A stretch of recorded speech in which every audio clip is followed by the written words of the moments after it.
Bonjour à toutes et à tous, j'espère que vous allez bien. Sandra Koval du Portugal. Pour ceux qui ne me connaissent pas, je suis artiste peintre française et là aujourd'hui j'ai décidé de vous faire une vidéo sur la permaculture. En fait, depuis le début mars, il fait excessivement beau, ce qui me vaut d'ailleurs le fait d'avoir une lucite estivale. Eh bien, vous pouvez y chercher dans le dictionnaire et on verra si vous avez trouvé. Sinon, je vous donne la solution à la fin de la vidéo. Je voulais vous montrer, donc vous voyez, ils ont été tondus, hein, donc Carissa qui est notre mule, et donc la personne qui a 84 ans nous a fait un superbe joli dessin. Voilà, il faut savoir que cette personne le fait uniquement de façon manuelle, et ce pour 20 €. Et ben on a notre joli Olaf, salut Olaf, qui lui aussi a eu droit à sa coupe, voilà, donc on peut voir effectivement quand ils ont des petits bobos. Et lui aussi, il a eu droit à son dessin, à mon petit cul. Voilà. Donc en fait, c'est vrai qu'au Portugal, on leur coupe les poils tout simplement parce qu'il fait chaud. Il faut savoir qu'ici, on a à peu près 16 degrés à l'ombre. Donc effectivement, quand il n'y a pas trop de soleil, pas trop de n'importe quoi, pas trop de nuages ou de vent, il fait super chaud. Voilà. Donc vous voyez, ils sont en bonne forme. Dehors, on a les cannes, les oies qui sont en train de paître. Ah bah regardez, qui c'est qu'on a dans le trampoline. Ça c'est original, mais ça lui arrive de temps en temps. Elle aime bien aller... Alors je dis pas qu'elle saute, hein, mais elle aime bien, voilà. Ça la fait sourire et puis nous aussi à l'occasion. Ça va ma belle? Alors Daisy, tu voulais faire des trampos? Tu voulais faire des trampolines?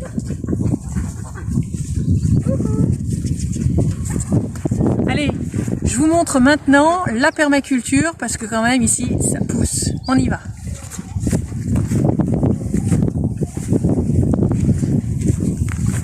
On attend même d'ailleurs la pluie avec impatience puisqu'en fait sur les 4 cuves de 1000 litres que nous avons, on a quasiment tout dépensé. Il serait temps pour nous d'avoir un petit peu d'eau. Alors nous voici donc dans la partie potager, c'est donc la partie qui nous est réservée. Nous avons donc mis des barrières électriques de façon à ce que les animaux ne puissent pas venir. Sinon ils vont tout nous manger. Aussi bien Daisy, la chèvre naine, que l'âne et la mule, parce qu'ils sont assez gourmands. Donc là par exemple en ce moment on est en train de planter des bulbes, des fleurs, c'est vraiment la saison. Voilà pourquoi je ne fais pas non plus de peinture. Parce qu'en ce moment c'est vraiment la période pour pouvoir planter. Donc voilà, comme ça fait partie d'une de mes autres activités, eh bien j'ai préféré stopper la peinture pour un temps et puis profiter d'être dehors au soleil et de voir mes plantes pousser. Alors voilà, par exemple ici, on a fait ce qu'on appelle un carré potager, c'est du 1 mètre par 1 mètre. Et on a fait une alternance de carottes et de radis. Ce sont donc des légumes racines, et donc ils vont pouvoir pousser en même temps, sauf que la croissance est différente. Mais en tout cas, c'est une bonne association. Allez, venez avec moi, je vous emmène dans la serre.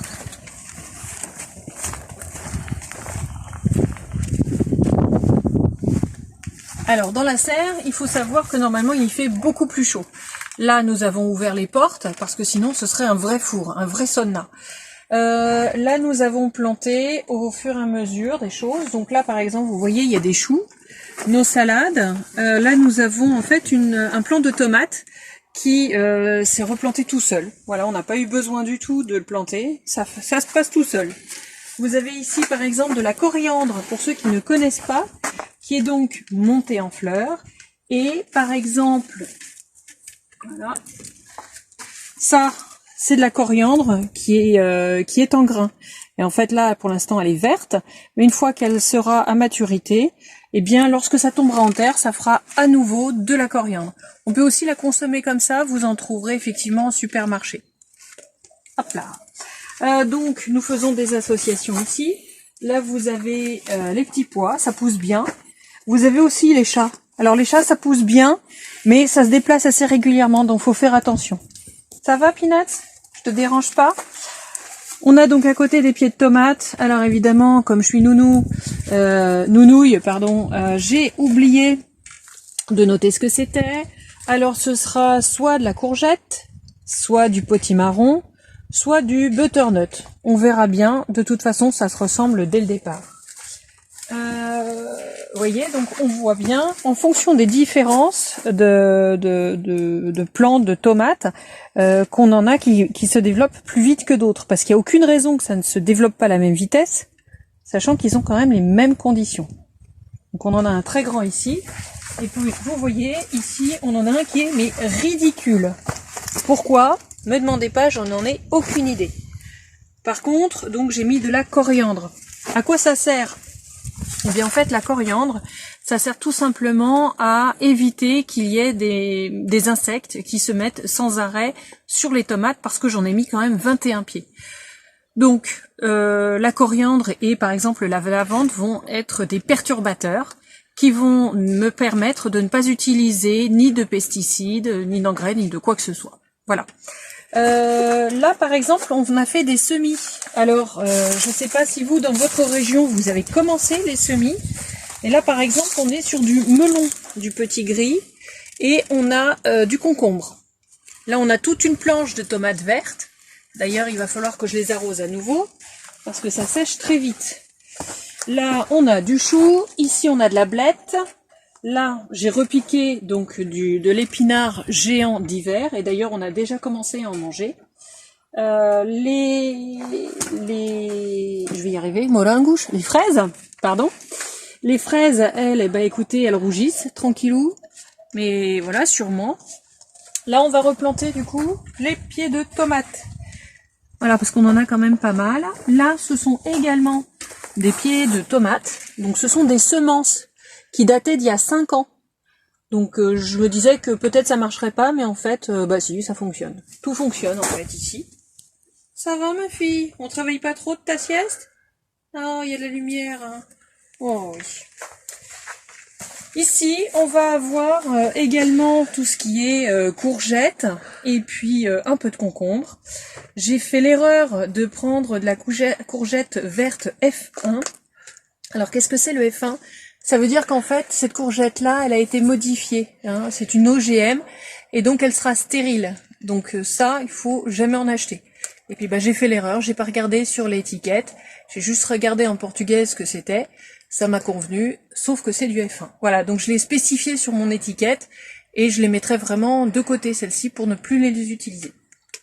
Et puis on a à nouveau du poivron, du melon charentais et du melon normal. Voilà, donc en gros, on en a mis un peu partout.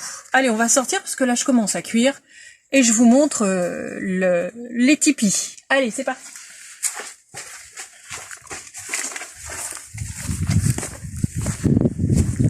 On a un petit vent qui fait du bien, je vous le dis tout de suite. Alors voilà, il faut s'amuser aussi dans la vie. Donc, mon chéri m'a fait cette espèce de grand tipi géant qui sert en fait de tuteur pour pouvoir supporter les haricots. Je suis désolée mais j'ai les mots maintenant qui me viennent en portugais. Donc en portugais ça se dit feijão. Donc les haricots grimpants qui eux vont se mettre tout en haut, voilà. Ils vont couvrir toute la surface et donc on n'aura pas trop à se baisser. On est assez partisans d'être feignants et puis bah, c'est plus rigolo, c'est plus sympa. Et comme ça notre fils pourra jouer à l'intérieur. Enfin, on verra bien. On a aussi également fait un autre bac, juste pour faire des expériences, pour voir. Donc là, on est sur du maréchal sol vivant, puisque en fait, on est au-dessus de la terre. Donc on a rajouté, bien évidemment, de la terre, de la paille, un peu, de l'herbe tondue, et bien sûr notre élément principal, notre engrais principal qui est la crotte de l'âne et de la mule. Ça c'est terrible. Voilà, il n'y a rien qui se perd, tout se transforme, tout se recycle. Donc là par exemple vous avez de la blette.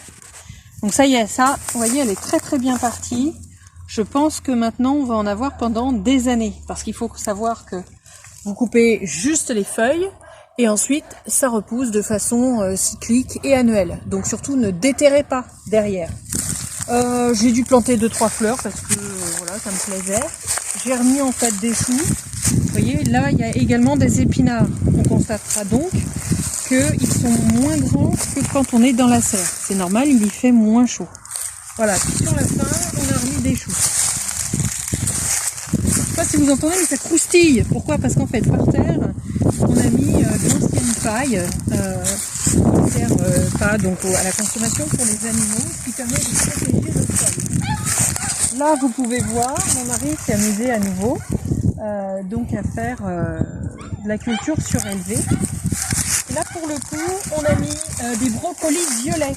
Donc, on vous montrera si ça fonctionne, ce que ça donne à l'arrivée. Donc voilà, on est là hein, sur des brocolis.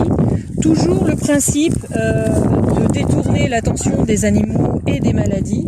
Donc là, vous avez de la lavande vraie, si je puis dire comme ça. Ici, vous avez des tournesols qui sont en train de pousser. Ici, de la capucine. La capucine, ça va servir en fait à attirer les pucerons.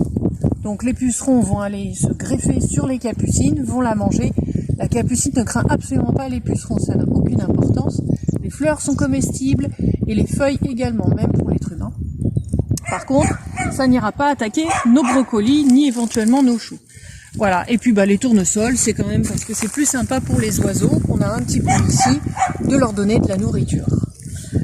Voilà, donc on continue comme ça, et là on fait un mélange net, puisqu'en fait on est sur la même famille, grosso modo, et que ça va fonctionner. On a donc la spirale aromatique qui commence à prendre un petit peu plus de vigueur. On a toujours notre thym qui va bien. On peut voir aussi que la menthe, alors je n'arrive pas à savoir ce que c'est cette menthe, c'est Mentha pulegium. Voilà, donc si vous savez, n'hésitez pas. Qui elle en fait est en train de faire un couvre-sol. Pareil, j'ai essayé de mettre des salades parce que dans un autre coin ça ne pousse pas du tout.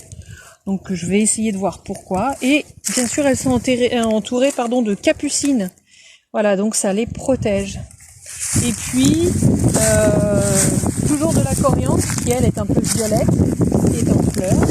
Les feuilles sont comestibles, mais là elles montent en graines.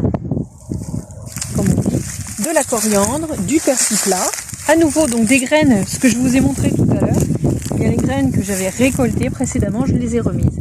Et là on a un petit pied de rhubarbe, on va essayer de faire en sorte de faire des confitures cette année. Bon, je vous promets pas que ça puisse se faire avec la rhubarbe, c'est pas évident.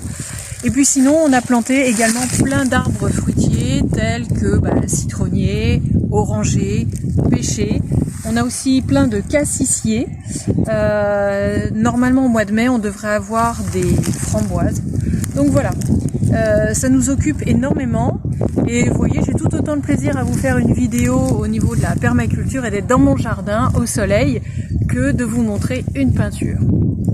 Alors pour terminer cette vidéo, je ne sais pas si vous avez eu le temps ou l'envie de regarder ce que c'est qu'une lucite estivale, mais tout simplement c'est de l'allergie au soleil. Et oui, c'est un comble, j'habite au Portugal et je fais de l'allergie au soleil. C'est bien fait pour moi, j'avais qu'à habiter dans un pays froid. Alors ceci dit, ça fait quand même 25 ans que je souffre de cette maladie qui est ma foi toute bénigne, mais qui quand même, je ne sais pas si vous pouvez le voir, fait des espèces de cloques d'eau. Voilà, donc je ressemble à une lépreuse. Voilà, je pense. Alors ça croustille, hein, c'est intéressant et ça démange à mort. Et puis évidemment j'en ai au niveau du cou. Alors là ça fait 2 jours que je suis complètement avec de la crème à 50, que je mets des cols roulés, vous voyez, donc c'est sympa quand il fait 18 degrés dehors, c'est sympa, voilà, et donc ça m'apprendra. Mais bon, c'est vrai qu'on a la chance de bénéficier d'un temps super agréable. Maintenant, ce qu'il nous faudrait, c'est même qu'il pleuve pour pouvoir à nouveau remplir des cuves et faire en sorte qu'on puisse tenir toute la saison. Voilà, j'espère que cette vidéo vous a plu. Je vous souhaite une très belle semaine et je vous dis à bientôt. Salut les amis!